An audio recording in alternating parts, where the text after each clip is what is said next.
Ya, saya duluan ya. Saya cuma mau nambahin, Pak. Ya, kalau Pak Lidara tadi kan mengenai apa nggak bisa baca dari Al-Quran sendiri ya, disuruh baca ya. Tetapi dari data sejarah juga banyak Pak yang menunjukkan bahwa memang Muhammad ini bisa baca, Nabi Muhammad ya. Ya, ada peristiwa ya, ada sejarahnya ya yang mencatat bahwa ketika Nabi Muhammad sebelum dia meninggal ya, dia menguatkan ya sebelum meninggal, lalu dia waktu dia sadar dia mau meninggal, dia memberikan isyarat kepada Aisyah, istri kesayangannya itu untuk membawa sesuatu ya di mana dia dapat menuliskan nama-nama penggantinya gitu. Nah, lalu ada satu lagi bukti yang lebih real lagi Pak ya. Waktu untuk sekarang ini Bapak bisa buktikan ya, ada di Biara San Catherine di Gunung Sinai ya, di Gunung Sinai ada satu surat pribadi yang surat ini masih tersimpan di museum Pak ya. Surat itu ditandatangani oleh Nabi Muhammad sendiri ya. Surat itu tertanggal per tahun 632 ya. Kenapa mereka membuat surat ini sebagai benda antik atau benda yang harus dimuseumkan atau dijadikan prasasti? Karena surat itu ya pada waktu Nabi Muhammad hidup dia memberikan jaminan kebebasan para rahib dan biara-biara yang di Saint Catherine itu untuk melakukan peribadatannya Pak. Nah, dokumen itu diterbitkan untuk mereka menghormati Islam. Ya, lalu di situ kalau Bapak boleh cari ya, searching ya, itu ada ya. Dengan dibangun sebuah masjid di dekat Saint Catherine itu, masjid kecil. Ya.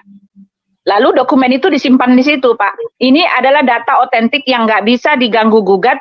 Ada apa bukti ya, bukti yang real yang nyata. Itu tulisan tangan Muhammad sendiri, Pak. Ya. Lagi ya, itu satu ya, banyak sekali ya. Lagi pula ya, Muhammad ini dia kan bertahun-tahun bekerja sebagai kafilah unta, Pak. Ya tentu saja kafilah itu dia harus bisa membaca, menulis, dan mengerti hitung-hitungan. Bagaimana mungkin seorang kafilah, ya pedagang kafilah nggak ngerti hitung-hitungan, nggak ngerti baca, dan nggak ngerti apa-apa gitu loh Pak. Dan di dalam surat Al-Alaq 96 ayat 1-5, Jibril jelas memerintahkan Muhammad untuk membaca. Dan Muhammad membaca kan Pak. Oleh sebab itu dia dijuluki sebagai Nabi yang mengajar dengan pena.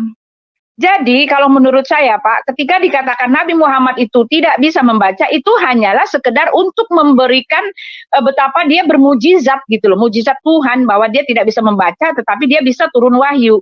Ya, pesan dari saya Pak, ya yang saya mau kasih ini Pak ya, memang dari awal sebelumnya Bapak sepertinya hanya mengimani. Ya, kami orang-orang Kristen juga tidak marah-marah atau tidak mendiskreditkan iman Bapak sama sekali. Tetapi untuk sekarang Pak, yang namanya mengimani itu benar-benar beresiko Pak. Ya, ketika iman itu dibenturkan dengan real dan dengan kenyataan, dengan realita, ternyata tidak sesuai dari wahyu dengan apa yang ada di data realita, seharusnya Bapak berpikir. Tidak bisa Bapak hanya mengandalkan bahwa ini wahyu Tuhan dan tidak bisa Bapak hanya mengimani lagi Pak. Bapak telah meresikokan keselamatan Bapak gitu. Betul kata Sofiatul ya. Jangan salah juru selamat. Ya, kalau dari saya itu aja Pak. Ya, silakan. Silakan Sofi. Jadi gini ya, Bu Pak. Jadi Bapak ojo taklid buta, Pak. Bapak gunakan akal dan pikiran. Ya, kehidupan Bapak dipertaruhkan di sini. Bapak mempertaruhkan kepada sesuatu yang Bapak sendiri nggak ngerti. Bapak nggak ngerti yang Bapak imani apa. Bapak aja nggak bisa jelaskan. Ya Pak, gini Pak, saya cuma mau sebelum ke yang lain, saya cuma mau ingatkan Bapak, kalau namanya Bapak disuruh baca lembaran atau kertas atau apa yang ada dikasih Bapak, itu pasti Bapak membaca, pasti ada tulisannya. Nggak mungkin nggak ada tulisannya. Kalau menghafal lain, kalau menghafal nggak usah dikasih kertas Pak, nggak usah dikasih tulisan, wis hafal, tinggal nyerocos saya Pak, nggak usah dikasih lembaran-lembaran Pak untuk dibaca. Itu menghafal namanya Pak, bukan membaca. Bapak kan sekolah, Kalau membaca itu ngeja itu pasti membaca. Monggo, silakan yang lain. Ya, ini contohnya di layar udah kelihatan. Ya. Ini adalah Sirah Nabawiyah Ibn Hisham. Bapak bisa download bukunya atau Bapak bisa beli bukunya. Ini adalah halaman 179 ini, Pak. Ya, ini Sirah Nabawiyah. Kita lihat ini bagaimana Nabi Bapak menerima wahyu pertama. Jibril datang kepada aku pada saat aku tidur dengan membawa secari kain dibaj. Kain dibaj itu adalah semacam kain sutra. Dan di dalamnya terdapat katab. Katab itu artinya tulisan, Pak. Ya, medianya bisa apa aja, ya, di dinding, di gua di dinding, mau ditulang belikat, unta, mau dipelepah, selama bentuknya tulisan namanya katab. Kemudian malaikat Jibril berkata, "Iqra." Aku berkata, aku tidak bisa membaca. Malaikat Jibril mencekik leherku dengan kain dibaj tersebut hingga aku merasa seolah-olah sudah mati. Kemudian ia melepas cekikannya dan berkata, "Bacalah." Aku menjawab, "Apa yang harus aku baca?" Malaikat Jibril kembali mencekik leherku dengan kain dibaj tersebut hingga aku merasa seolah-olah sudah mati. Kemudian ia melepas cekikannya dan berkata, "Bacalah." Aku berkata, "Apa yang harus aku baca?" Jibril kembali mencekik leherku dengan kain dibaj tersebut hingga aku merasa seolah-olah sudah mati. Kemudian ia melepas cekikannya dan berkata, "Bacalah." Aku berkata, "Apa yang harus aku baca?" 4 kali nih. Aku berkata seperti itu dengan harapan ia mengulangi apa yang sebelumnya ia lakukan terhadap diriku. Kemudian turunlah surat Al-Alaq ayat 1 sampai 5. Ini Bapak lihat? Ya. Oke. Bagaimana tanggapan Bapak? Iya, betul. Ini adalah sirah pertama ya, biografi tertua dari Nabi Bapak. Ya, saya percaya dengan itu. Jadi malaikat Jibril memang datang yang pertama itu pada saat Rasulullah ada di Gua Hira, dan itu peristiwa pertama yang sangat menakutkan pada diri Rasulullah. Beliau diminta untuk membaca berulang-ulang dan beliau jawab emang nggak bisa baca, seperti itu. Lalu kenapa apa malaikat itu bodoh, Pak? Sudah tahu nggak bisa baca, dikasih tulisan dicari kain dibaj.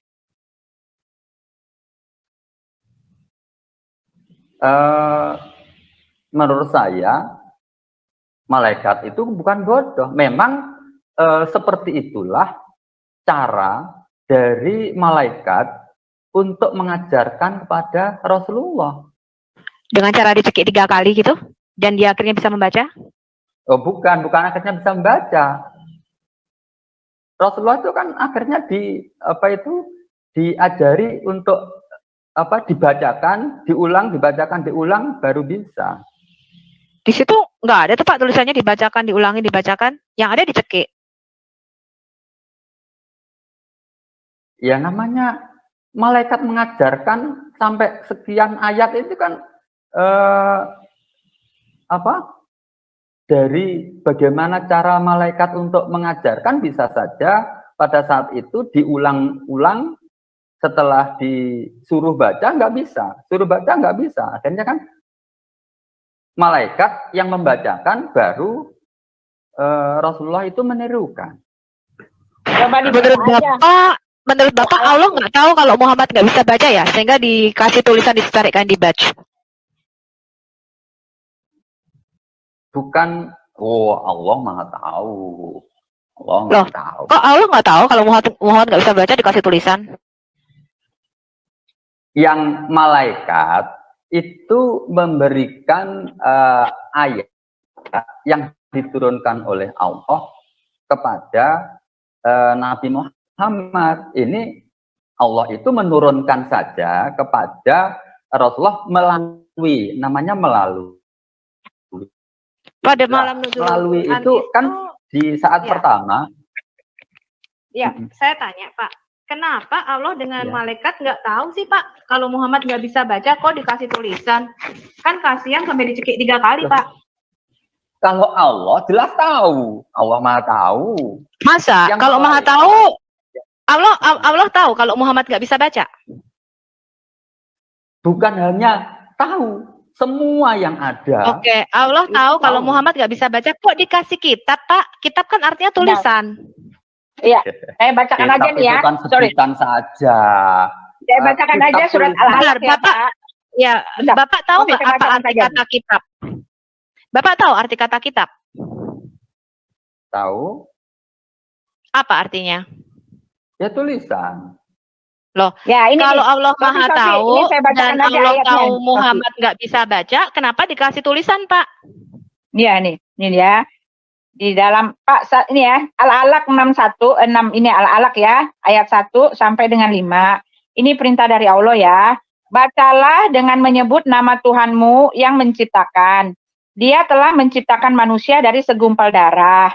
Bacalah dan Tuhanmu lah yang maha mulia, yang mengajar dengan pena. Ini kan perintah untuk Muhammad, Pak. Iya, jadi Allah Bapak itu ngajar dengan pena, dengan tulisan, Pak. Iya. Terus kalau Bapak baca, itu tadi sudah dikasih ya, Al-Baqarah 78. Saya juga sudah bukakan ayatnya di dalam Quran. Yang namanya Umi itu bukan nggak bisa baca, Pak. Tapi artinya orang yang tidak mengetahui kitab-kitab sebelumnya. Ya, boleh saya tambahkan? Iya. Jadi saya ini Bapak Ibu ya, kalau Bapak Ibu menganggap saya ini orang yang sesat ya, ini saya ceritakan. Ini saya cerita. Saya ini pencarian itu sampai lama sekali. Dulu saya ketika saya tuh masih SMA kelas 1 kalau nggak salah. Saya SMA kelas 1. Saya dari kecil sejak SD itu sholat dan puasa. Tapi pada saat SMA kelas 1 itu saya itu sempat puasa, tapi kan bukan karena ingin ibadah. Ya sholat bukan karena ingin sholat. Hanya saya sungkan saja, nggak enak sama orang-orang di sekitar saya. Karena pada saat itu saya anggap semua agama benar. Semua saya nggak bisa bedakan. Bentar, Bapak dulu Kristen? Saya asli Islam. Tapi sempat Islam. Satu saat saya itu ada di titik nol. Namanya titik nol itu saya nggak bisa bedakan antara saya hanya bikin ya kalau misalkan saya terlahir di Eropa ya mungkin saja saya Kristen. Kalau saya di Bali mungkin saja saya Hindu. Saya sempat seperti itu. Sehingga pada saat itu saya betul-betul ya saya tetap saja sholat ya tetap sholat. Tapi sholat saya itu hanya nggak enak kalau dilihat sama orang.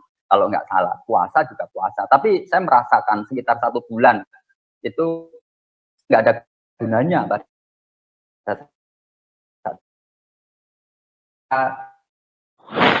Sudah, sekarang kita fokus ke sini, Pak. Fokus ke sini aja. Oke.